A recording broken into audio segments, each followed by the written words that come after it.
మరియు రాష్ట్ర SCCL working president అయిన కొమ్ము కనకారావు అన్న గారికి, ఇక్కడ 175 నియోజకవర్గాల నుంచి విచ్చేసిన నా దళిత అన్నదమ్ములందరికీ, నా అక్కచెల్లెములందరికీ పేరు పేరున నా హృదయపూర్వక కృతజ్ఞతలు తెలుపుకుంటూ, అన్న ఈనాటి ఈ ప్రభుత్వం మన అన్న జగనన్న పేదవాడి కంచంలో 4 మెతుకుల కోసం ప్రజా సంకల్ప యాత్ర చేసి 2019లో అఖండమైనటువంటి మెజార్టీతో గెలిచిన తరువాత మన అన్న డాక్టర్ బాబాసాహెబ్ అంబేద్కర్ గారి ఆశయ సాధనలోనే మన ఆంధ్రప్రదేశ్ రాష్ట్ర ప్రభుత్వాన్ని నడిపినాడన్నా. దానికి నేను ఒక ఉదాహరణ చెప్తానా. డాక్టర్ బిఆర్ అంబేద్కర్ గారు స్వతంత్ర పార్టీ పెట్టినప్పుడు, షెడ్యూల్ క్యాస్ట్ ఫెడరేషన్ పార్టీ పెట్టినప్పుడు ఆయన అన్ని పార్టీల గురించి ఈ విధంగా చెప్పినాడన్నా. అన్ని పార్టీలు అన్ని ఉచితంగా ఇస్తాయి, కానీ ఉచిత విద్య, ఉచిత వైద్యం, సామాజిక న్యాయం ఈ 3 కూడా ఏ పార్టీలు ఇవ్వరు. ఎందుకంటే ఆ ఓటరు ప్రశ్నిస్తాడన్న భయం ఆ పార్టీలకు ఉంటుందని చెప్పినాడన్నా. సరిగ్గా మనం ఇప్పుడు చూసుకుంటే ఉచిత విద్య ఇంగ్లీష్ మీడియం చరిత్రలోనే, భారతదేశ చరిత్రలోనే ఏ ముఖ్యమంత్రి కూడా, ఏ ప్రధానమంత్రి కూడా చేసినటువంటి దాఖలు అయితే లేవు కదన్నా. ఇది వాస్తవం కాదని చెప్పి నేను అడుగుతా ఉన్నా. డిజిటల్ క్లాస్ రూమ్లు మరియు నాడు నేడు ద్వారా స్కూల్ డెవలప్మెంట్లు, మరి అదే విధంగా ఉచిత వైద్యం, ఆరోగ్యశ్రీ కార్డు చూస్తేనే డాక్టర్లు వచ్చి వైద్యం చేస్తున్నారు. కానీ ఈ కూటమి ప్రభుత్వంలో ఆరోగ్యశ్రీ కార్డు కాదు కదా, ప్రైవేట్ కార్డు పెట్టినా కూడా చూడలేని వైద్యానికి పేద ప్రజలు కరువైనారన్నా.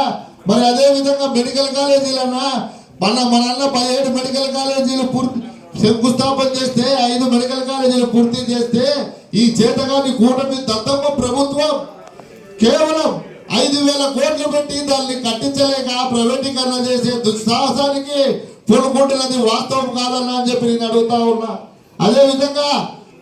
అదేవిధంగా ఒక గూగుల్ సంస్థకు ఈ కూటమి ప్రభుత్వము, ఈ పెద్ద చంద్రబాబు నాయుడు గారు 22,000 కోట్ల రాయితీలు ఇచ్చినాడు కదన్నా. మరి మెడికల్ కాలేజీలకు కట్టించడానికి 5,000 కోట్లు ఇవ్వలేకపోయినాడు అని చెప్పి ఈ సందర్భంగా అడుగుతా ఉన్నా. మరి సామాజిక న్యాయం ప్రతి ఒక్క ఎస్సీ కూడా రాజకీయ వ్యవస్థలో ముందుకు పోవాలని చెప్పేసి సర్పంచ్లైతేనేమి, ఉప సర్పంచ్లైతేనేమి, ఎమ్మెల్యేలు అయితేనేమి, ఎంపీలు అయితేనేమి, నామినేటెడ్ పదవులు అయితేనేమి అందరికీ ముందు పంపించాడన్నా. నన్ను జనసేన కార్యకర్త అడిగినాడన్నా, మా కూటమి ప్రభుత్వం ఆహా ఓహో అన్నాడన్నా. కానీ మీ దళితులకు మీ జగనన్న ఏం చేసినాడో చెప్పయ్యా అన్నాడన్నా. నేను చెప్పినానన్నా, మా దళితులకు అమ్మఒడి ఇచ్చినాడన్నా, మరియు మా ఉండడానికి ఇళ్ల స్థలం ఇచ్చినాడన్నా, ఆ ఇల్లు కట్టుకోవడానికి లోన్ ఇచ్చినాడన్నా. మాకేదో మా అక్క చెల్లెలకు పెళ్లి చేయడానికో, మా తాతలకు ఎవరికైనా బాగలేకపోతే ఆ స్థలం అవ్వడానికి రిజిస్ట్రేషన్ పత్రాలు కూడా మా అన్న ఇచ్చినాడన్నా. అవి మీ కంటికి కనపడం అన్నా, మీరు తీసుకున్నా కూడా బయటికి చెప్పలేరన్నా.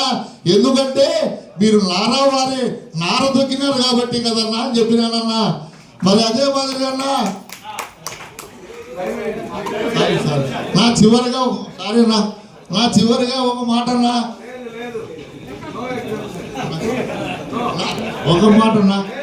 ఇది చెప్పాలన్నా. అన్నా అందరికీ ధన్యవాదములన్నా. ఒక మహత్కరమైన మాట చెప్పాలన్నా. జనసేన కార్యకర్తగా నేను చెప్పినానన్నా, 2029లో మా అన్న గెలిస్తే అమెరికాకు స్టాచ్యూ ఆఫ్ లిబర్టీ ఉన్నట్లు మా ఆంధ్రప్రదేశ్ రాష్ట్రానికి డాక్టర్ బిఆర్ అంబేద్కర్ గారి శిల్పం ఉంటుందని చెప్పి సవాల్ చేస్తూ చెప్పానన్నా.